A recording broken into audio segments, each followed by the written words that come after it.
namanya kita hablum minallah dan juga hablum minan nas. Jadi saya berharap di wilayah kita ini supaya bisa saling menyentuh. Sebab sesuatu yang tidak tersentuh tidak akan ada perubahan. Segala sesuatu kalau sudah disentuh itu berubah. Daun ada daun disentuh berubah. Ya. Semua harus ada perubahan, dan perubahan itu tidak akan terjadi kalau tidak didasari dan dilihat dari pribadi kita. Karena dalam Al-Quran itu jelas, innallaha la yughayyiru ma biqaumin hatta yughayyiru ma bi anfusihim.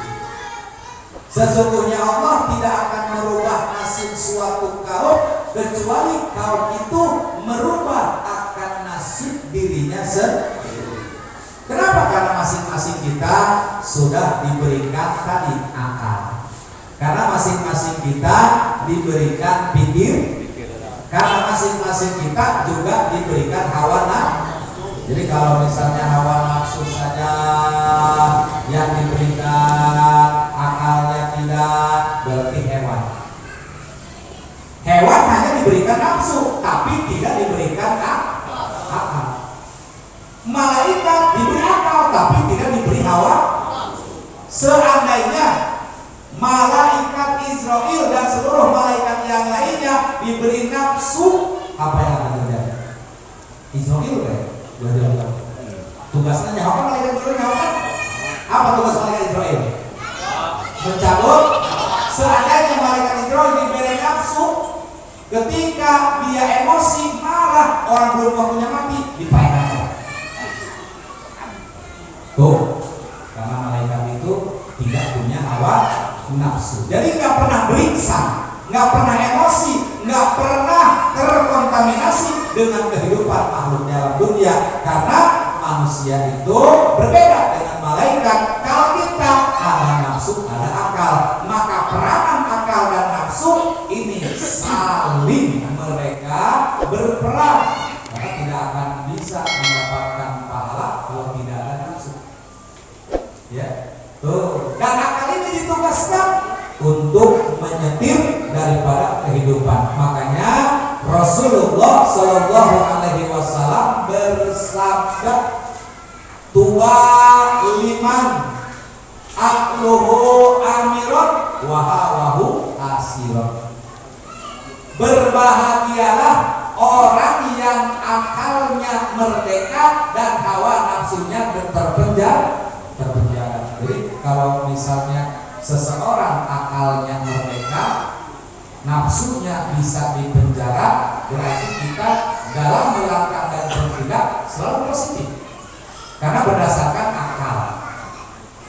Kalau dengan akal seperti inilah, akal itu ngajaknya kepada yang positif, akal itu ngajaknya kepada yang bermanfaat. Itu akal semua. Tetapi kata Nabi, fawailun liman akluhu asiron wahawahu amiron. Sungguh akan celaka manusia kalau akalnya terpenjara dan hawa nafsunya menjadi raja. Ini akan celaka. Akal dipenjara, hawa nafsu merajalela. Berarti tindakan-tindakan itu akan selalu dimonopoli oleh nafsu, dan setiap nafsu yang bertindak itu adalah negatif. Min khutuwatis syaitan. Maka oleh karena itu Allah memberikan kita pengendalian. Allah memberikan kita cakra melalui apa? Melalui akal. Maka orang yang diberi akal itulah orang yang diperintahkan melaksanakan ibadah. Saya tanya sama jamaah, orang gila wajib ngaji enggak?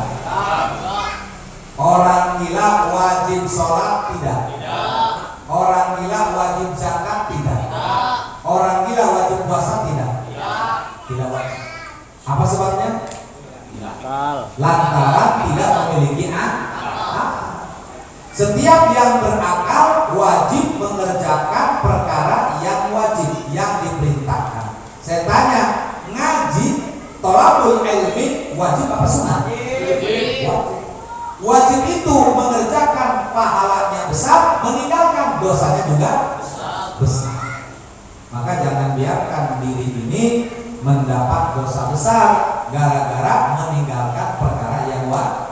Jadi bukan tidak sholat aja dosa besar, bukan tidak zakat saja, bukan tidak puasa saja, tapi tidak ngaji pun termasuk dosa besar. Kenapa? Karena thalabul ilmi fardhatun ala kulli muslimin wa muslimatin. Nuntut ilmu dipadukan kepada laki-laki dan perempuan umat Islam, baik itu dia masih muda maupun dia sudah tua.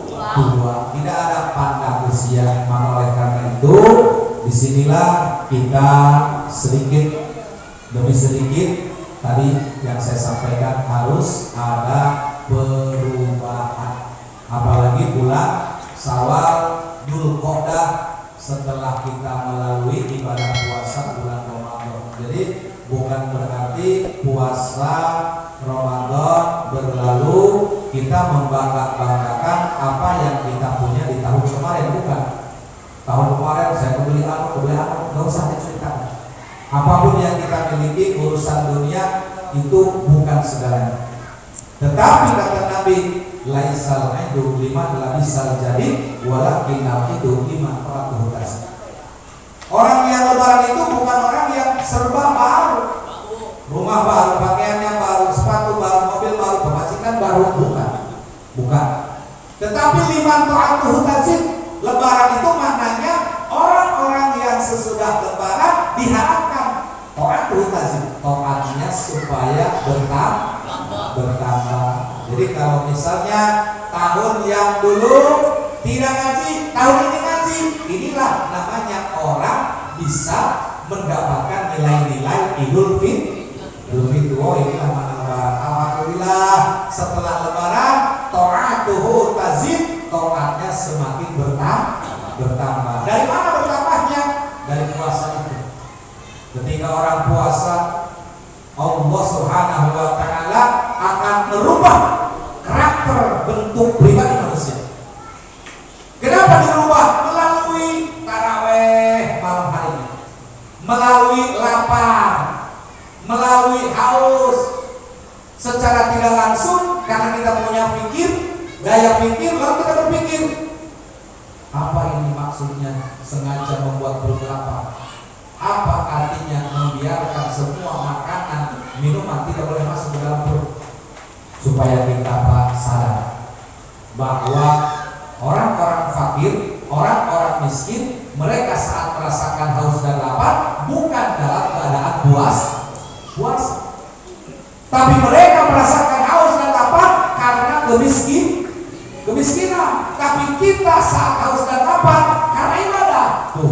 Untuk kita mah haus dan lapar sengaja karena apa? Karena niat orang puasa yang mana melalui haus dan lapar dirubah oleh Allah karakter dan bentuk kepribadian manusia, karena tujuan daripada puasa definisinya adalah la'allakum tattaqun, supaya menghasilkan ketakwaan. Itu yang harus kita pahami. Jadi bukan sekedar puasa tidak makan, tidak minum, kemudian girit, alhamdulillah pengaruh ya puasa mah teu dahar teu ngopi teu ngarokok, bukan. Karena bohong, piberan teu dahar teu ngopi pentingna dendam. Makan berapa kali 3 hari? Atau sama malam juga 3 kali. Pertama buka, anggap aja buka sarapan. Tos taraweh ngawadah. Jam 3 sahur deh, asa sababe kagantian dahuluran kene teh. Malah lebih boros. Kenapa lebih boros? Di luar Ramadan perlu sekolah. Di luar Ramadan gak ada orang bikin rodok segala tidak, tapi bulan puasa di ayam jatuh ayam mantep teh bulan buka, jah ayam mantep teh bulan sahur. Jadi lebih boros. Apalagi sakedeung deui imsak. Muat ngarokok ge itu tanggung-tanggung 3 batang sakali. Gitu kan? Nah, jadi sebenarnya bulan Ramadan itu bukan diri boros, tetapi bukan itu tujuan daripada puasa, tetapi la'allakum tattaqun, ingin membentuk karakter pribadi manusia supaya menjadi orang yang bertakwa, dan ketika itu sudah berhasil, maka buktikan di bulan Syawal ini, buktikan di bulan Dzulqa'dah ini. Maka bulan Dzulqa'dah, bulan Syawal adalah bulan untuk